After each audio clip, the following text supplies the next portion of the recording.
بسم اللہ الرحمن الرحیم۔ کیا آپ جانتے ہیں کہ تاریخ میں ایک ایسا واقعہ پیش آیا جس نے عرب کے سب سے بڑے اور طاقتور بادشاہ کو ذلت امیز شکست سے دوچار کر دیا؟ یہ واقعہ ایسا ہے جو آج بھی عقل کو حیران کر دیتا ہے۔ اصحاب فیل اور ابابیل کی یہ کہانی کیا ہے، آئیے جانتے ہیں۔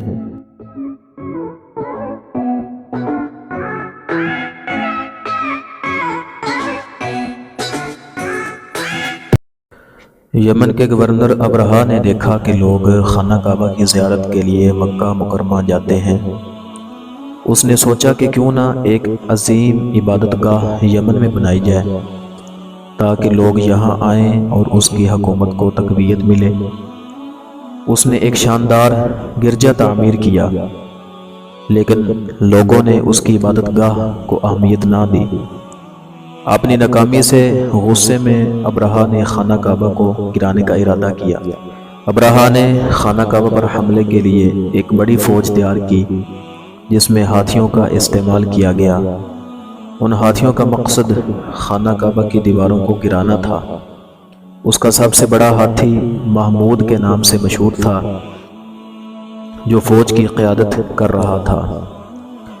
جب مکہ مکرمہ کے لوگوں کو ابرہہ کے ارادے کا علم ہوا تو وہ خوف زدہ ہو گئے۔ خانہ کعبہ کی حفاظت کے لیے ان کے پاس کوئی فوج یا وسائل نہ تھے۔ مکہ کے سردار عبد المطلب نے قریش کو ہدایت کی کہ وہ پہاڑوں پر چلے جائیں اور اللہ سے دعا کریں۔ عبد المطلب نے خانہ کعبہ کے دروازے پر جا کر اللہ سے یوں فریاد کی کہ اے اللہ، یہ تیرا گھر ہے، اس کی حفاظت کا ذمہ بھی تیرا ہے۔ جب ابرہہ کی فوج مکہ کے قریب پہنچی تو ان کے ہاتھیوں نے خانہ کعبہ کی طرف بڑھنے سے انکار کر دیا۔ ابرہہ نے انہیں دھکیلنے اور مارنے کی کوشش کی، لیکن وہ اپنی جگہ سے نہ ہلے۔ اللہ تعالیٰ نے آسمان سے ابابیل کے پرندے بھیجے۔ ہر پرندے کے پاس 3 کنکریاں تھیں، ایک چونچ میں اور 2 پنجوں میں۔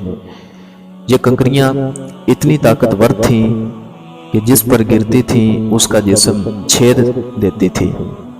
یہ ایک معجزہ تھا اور ابرہہ کی پوری فوج نیست و نابود ہو گئی۔